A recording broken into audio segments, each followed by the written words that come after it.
Hello and welcome. Welcome back sa inyong lahat dito mga collective.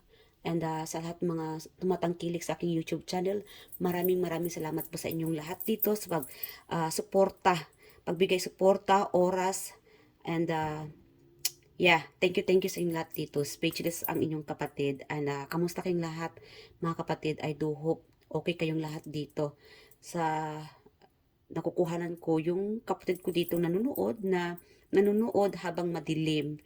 Kaway-kaway naman dyan. Comment ka dito kapatid kung ikaw itong nanonood sa isang kwarto na madilim. And thank you. Meron naman dito na kahit madilim, kumakain. Yeah. And thank you. Nakuhanan ko yung energy mo. So maybe this reading is meant to find you. Yes, guys, collective reading po ito. Hindi po ito private reading. Kunin nyo lang po. Paalala ko lang. Kunin nyo lang kapatid kung saan kayo nakaka-resonate or ramdam na para sa inyo ito. Kung hindi naman, para yun sa iba. Skip nyo na lang yung buong video kung hindi mo feel talagang panoorin yung reading na ito. Ano? So again, paalala ko lang ulit, pakilakasan na lang po ng volume ng reading na ito dahil hindi lahat ng mga gadgets ninyo ay pare-parehas. So yes, connect na lang sa Bluetooth, sa mga headphones para mas maintindihan at marinig ng maayos ang reading na ito or any of the readings na pinapanood ninyo. Thank you guys sa lahat ng mga umiintindi. So yes, ang reading na ito ay ang taong ito ang taong hindi mo na kinakausap ay may planong makipag-usap sa iyo. Reconciliation or naalala ka or naisipang mag-reach out, kamustahin. Alamin natin kung sino itong taong ito na hindi mo na kinakausap or no contact. Ika nga. So yes, alamin natin kung sino itong taong ito. Okay lang ba na makipag-communicate ka sa taong ito? Alamin natin anong mensahe ng universe. Yung iba dito parang warning. So, who is this gonna be? So, yeah. All zodiac signs mga kapatid. But again, magre-reveal din tayo ng ibang zodiac signs. Baka specific, no? Na para sa taong ito. Or at least may sign or sinyalis kayo na this is for you or the person. Maybe this is the person on your mind. Or baka lately, no, mga kapatid, psychically, baka nasisense nyo itong taong ito, somehow ay lumabas sa inyong isipan, naalala mo siya, maybe that could be the sign na itong taong ito ay currently iniisip ka na mag-reach out. Yeah, alamin ko anong ganap mo. Or siguro, like again, long distance, busy lang ang peg, or Spirit Angel, sino itong taong ito? Gusto makipag-communicate sa ating collective, nakagalitan or no contact. Tampuhan, yes, wow. The High Priestess, you can sense, this could be soulmate, soul connection. My letter M, C, and P. Wow, direct. Napaka-direct ng mensahe dito. Sign. You could be a psychic or maybe you can sense this person. Like again guys, nabanggit ko kanina, somehow, naalala mo siya or sumagip siya sa iyong isipan. No? Yeah, somehow is nakuha mo yung energy niya. Okay, you guys are truly in tune to yourself. Sa panaginip. Yeah, vision. Okay. The bottom here is the Emperor.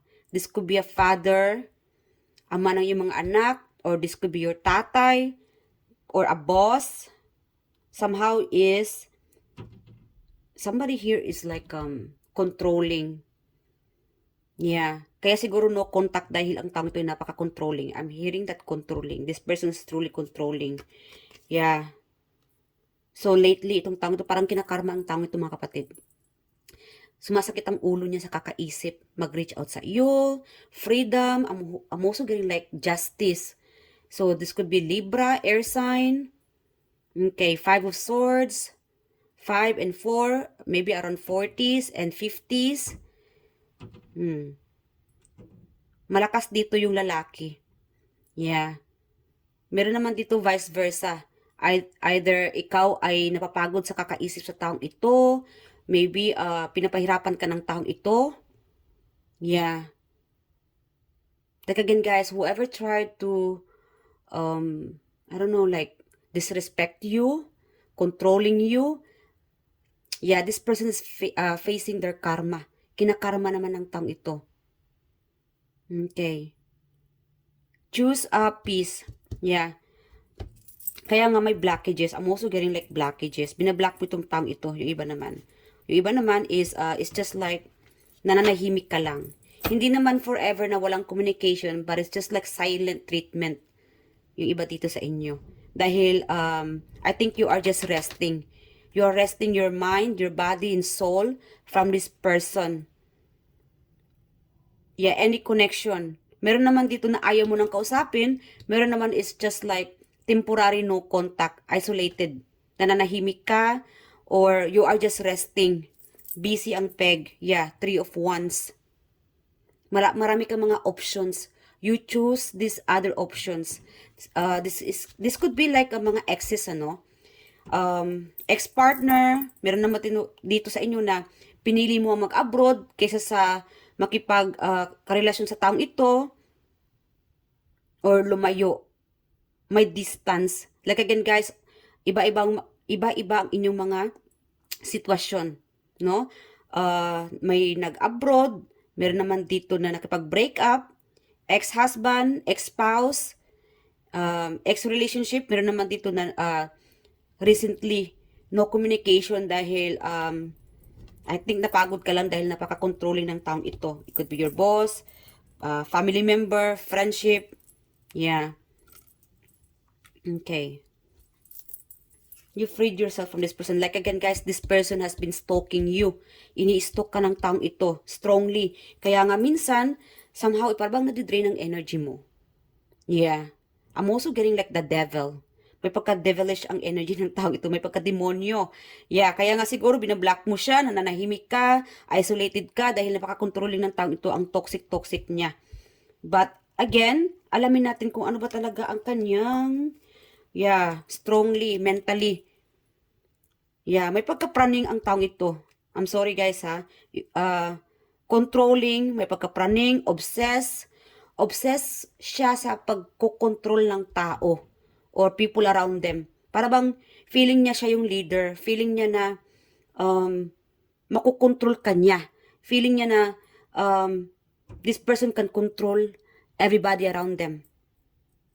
Kaya ikaw naman, you know your power. Kaya nga isolated ka. Nakikipag-disconnect ka sa taong ito or like again, dumidistansya ka sa taong ito. Sometimes nakukuha mo yung energy niya. Kaya nga nagdi-distance ka. That's good guys mga kapatid.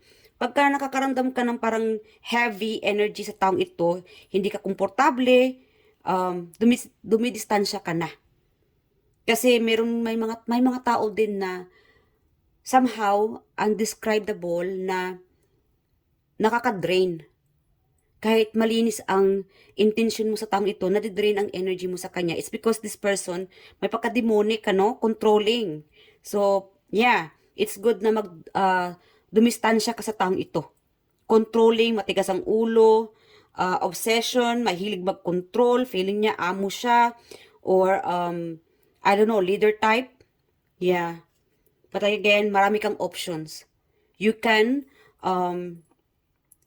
very specific, I'm also getting like another energy here, like friendship. You can choose another friends, another option, opportunity. Marami pang iba dyan. Karelasyon, kaibigan, trabaho. Yeah, any opportunity. Sabihin natin na dalawa na lang kayo sa isang kwarto, like we say, sa opisina. For example mga kapatid, dalawa na lang kayo. Pwede kang mag-walk out. Kasi minsan, kahit siya ang kaharap mo, mabuti ang iyong intensyon, nadidrain pa rin ang energy mo. Parang may something sa taong ito na hindi mo ma-explain. So, it's okay. You have an option. You are strong. You are intuitive. You can sense, you can feel this person's energy. Yeah. So, may option ka. You choose yourself, choose your freedom. Piliin mo yung papasaya sa'yo. Piliin mo yung mamumuhay kang peaceful, masagana, walang problema, malayo sa mga controlling na tao, mga nega, feeling leader, yung kinokontrol ka, yung wala ka ng freedom, wala ka ng kasiyahan. Pwede rin na lumabas ka ng bahay. Or sabihin natin na napagod ka sa environment, ano? Like again guys, kung feeling mo na drain ka, you have a freedom to choose peacefully or to choose peace. Piliin mo yung peaceful ang iyong mindset, no? Ang iyong environment. Yeah. Less hassle. Like again, ang tang ito ay obsessed sa inyo. Obsessed sa kakaisip sa inyo. Obsessed sa kakakontrol ng mga tao. And yeah, sorry guys, makipag-communicate, baka may iutos sa inyo. Sorry guys, baka amo mo ito. I don't know who is this person. Parang puro ano na lang to, control. May pagkaamo, boss, manager could be, partner, it could be a family member. Meron ditong nakagalitan mo na, nakaaway mo na, iniwan mo na siya. Yes, pinili mo yung ibang options, lumayo ka sa taong ito, but itong taong ito ay obsessed, gustong bumalik sa inyo. Yeah, kasi parang may blockages. You are blocking this person energetically. So, no contact, no communication ng iba dito. Kaya ang taong ito ay chine-check yung social media or, yeah, I don't know, para bang kung ano yung mga resources, yeah, lahat ng mga resources niya, ginagamit niya to reach out or to receive any news, no? Mga balita tungkol sa inyo. Alright. May pagka-chismosa, chismoso. Okay. Alamin natin kung ano ba talaga ang intention ng taong ito para kung bakit mag-reach out siya sa inyo. Ano ba ang intention? Like again guys, the lovers. Yes, an ex. Malakas dito ang ex or could be a soul. Baka may soul contract pa dito, married. Marriage. Baka kasado ka sa taong ito. Yeah. Meron naman dito na mag-reunite. It's meant to be na mag-reunite kayo. Guys, it doesn't have to be na mag-reunite na, okay, forever, balikan tayo. Meron naman, siguro, it's up to you, no? But again, I think the universe is, baka, I don't know, a soulmate karmic connection. It could be twin flame. Yeah. Fire sign. You could be dealing fire sign here. Okay. And the high priestess. Siguro yung the high priestess is Taurus. Yeah.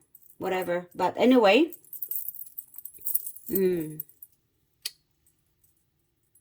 Okay guys, fire sign, malakas itong fire sign.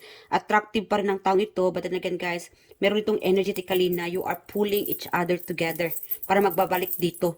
It's because, I think, the universe, I don't know, may kailangan ma-evolve, may pagbabago. Maybe for forgiveness, peacefully. Kung may guilt, I don't know, this could be you feeling guilty, or maybe this person feeling guilty, kasi kailangan may pinupush si universe dito mga kapatid. Yeah. Okay. Like again, soulmate, major choices, partnership, romance, desire, sexual connection.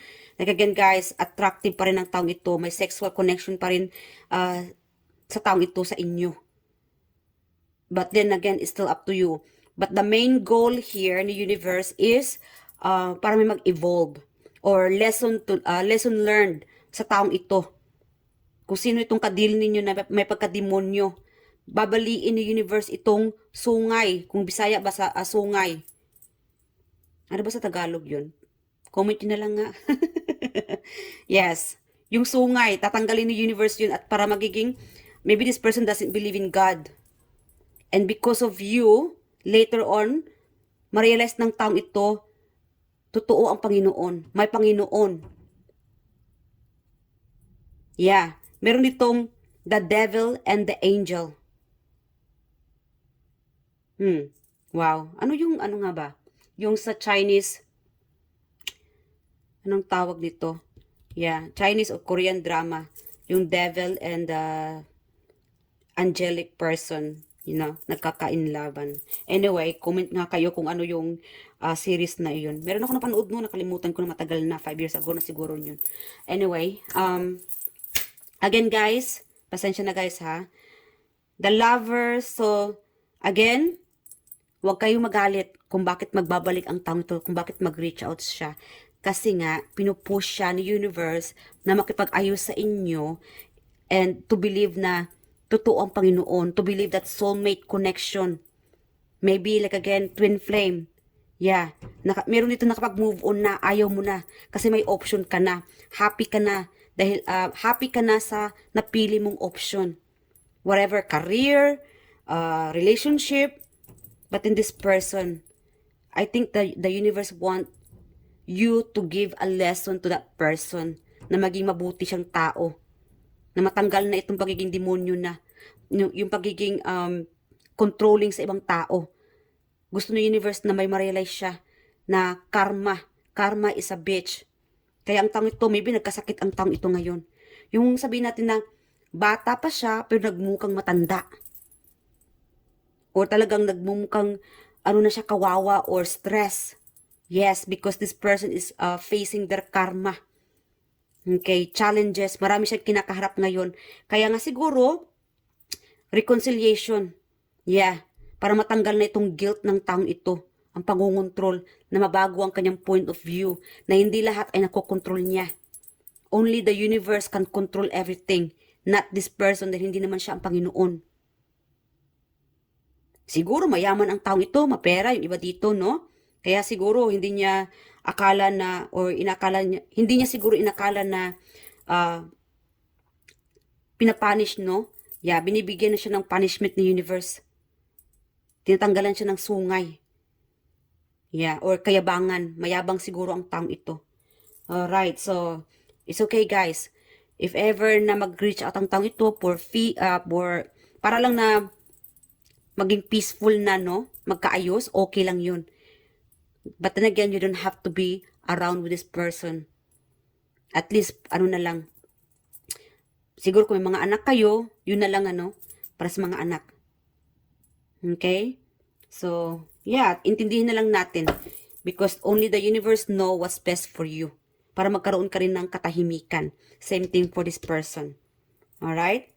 Forgive and forget, but never forget the entire thing, ano? Kasi iba-ibang mga sitwasyon, depende sa nagawang kasalanan ng taong dito. But at least, piliin natin ang katahimikan. Ganun na lang. But not forever, not 100 or 1,000% na magbabalik yung lahat-lahat. Na parang walang nangyari. You don't have to do that. Alright? But at least, maging peaceful na. Alright? At least may ano pa rin, distance. Alright? So, ano pa? So, yun guys. I hope you know who this person is kasi I think you know who I'm talking here. Kung sino itong nabanggit ko. Most of you here are intuitive. Nasisense mo siya, nakikita mo siya sa panaginip, or naririnig mo siguro yung pangalan niya, or somehow sa music. Parang relate ka sa music. Yes, pay attention. May mga senyalis na this person energetically nasisense mo siya. Because this person been getting a message, no? Para bang yung guides niya, pinupush siya na mag-reach out sa inyo, na magbago siya, humingi ng pagpapatawad, na magkaayos kayo. Yeah. Okay, again guys, may nagkasakit dito. Parang grabe ang karmang kinakaharap ng taong ito, mga challenges sa buhay. Like again guys, currently ikaw naman ay living peacefully. Kasaganaan, bisi-bisihan ng peg, nagpapaganda, nagpapagwapo. You are happily over, no? Naka-get over ka na sa taong ito. Nakapag-move on ka naman na. But this person still can get over you. Hindi pa siya nakapag-move on sa inyo. Dahil again, karma is a bitch. And the universe is pushing this person to change, break that pattern, at tinatanggal ni universe yung kanyang sungay. Yeah. Alright, so alamin natin yung kanyang, like again, you could be dealing older person, older than you, or siguro younger than you, may age gap, or paniniwala. Yeah. Or it could be like foreigner, baka kadil mo ay foreigner or relatives or family member. It could be like ex-husband, ex-partner. May kayabangan. Yeah. Alright. Pa, how about letter? Saan ba yun? Sorry guys ha. Yeah, so again guys, pahabol ko lang, hayaan mong humingi ng pagpapatawad ang taong ito. Pakinggan nyo siya. because the universe is working hard for this person to change para mabago siya. Alright?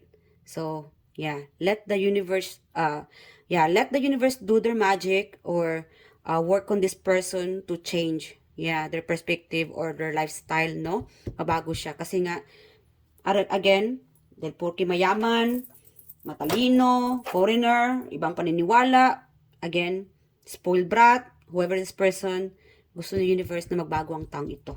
Alright, so pakinggan nyo na lang, and accept na, tanggapin nyo na lang mga kapatid yung ang tawag nito? Paghingi ng pagpapatawad, I'm sorry. So, yes. Alamin natin yung initials niya. Okay. And it's okay guys, kung may mga kasalanan din kayo sa taong ito, humingi din kayo ng pagpapatawad para malinis, no, ang inyong konsensya. And live peacefully. Yun dapat ang inyong piliin. Spirit angels, who is this person na makipag-communicate sa ating collective? Kadil nila. Letter U, D, again guys, soulmate connection, may pagbabalikan sa inyo. It's up to you guys if you want to take this person back, or karmic, may pagbabalikan. Like again, it's still up to you kung tatanggapin mo itong taong ito. Alright, sunod pa, Spirit Angels, letter S, I, one more thing. Okay, Y, okay, may mga Y pa siguro. May mga unfinished business pa sa inyo dito ng taong ito. W and I. Okay. So, yes or no na tayo bago mag-end ang reading na ito. Think any of the question and the answer will be yes or no. So, i-pause nyo muna itong reading na ito mga kapatid at magtanong kayo kay universe, and the answer will be yes or no. Alright, Spirit Angels. Ready kayo mga kapatid? Alright, ito na. Tumalon. Yes, the Emperor. Wow. Ito, kadil ninyo is Emperor. Ikaw naman ay the Emperor. You are holding the key. It's still up to you mga kapatid to decide. You have the power. You have becoming more stronger, braver.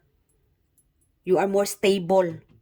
You are more protected. You are in control. Like again guys, do not let anybody to control you unless they're giving you suggestion, no? So, hindi lahat ng suggestion ay kukunin mo. Kunin mo lang kung ano yung naayon sa inyo. Like again, same thing din sa reading na ito, no? Kunin nyo lang din kung saan kayo resonated. Kung hindi naman, then, skip nyo na lang. Huwag lang tayong bitter. Okay? Love lang po tayo dito sa ating reading na ito, or any of my readings, or sa aking YouTube channel, The Star Talking Tarot. Again, confirm number 4, 5, 4, 6. This could be the person na mag-reach out within 6 hours. Or days, weeks, maybe around 60s. Itong taong ito ay around 60s, 50s. Wow, may karamihan dito dealing with older na. Mga Tom Jones. Matatanda na, no? So, or matanda pa sa iyo, or bata pa sa inyo pero mukhang matanda. Dahil nga kinakarma ang taong ito, no? Nagmumukhang matanda or stress. Napaka-stress ng taong ito. Okay. So, father figure, like again, guys, dealing with tatay siguro na yung mga anak, or a family member, relatives, So, may nag-end sa inyo dito. Totally nag-end na. Nakapag-move on na yung iba dito. So, it's still up to you, mga kapatid. So, that's it, guys. I do hope nag-enjoy kayo sa reading na ito, mga kapatid. I love you guys, and I'll see you guys in the next reading, at mag-ingat po kayo palagi. Bye!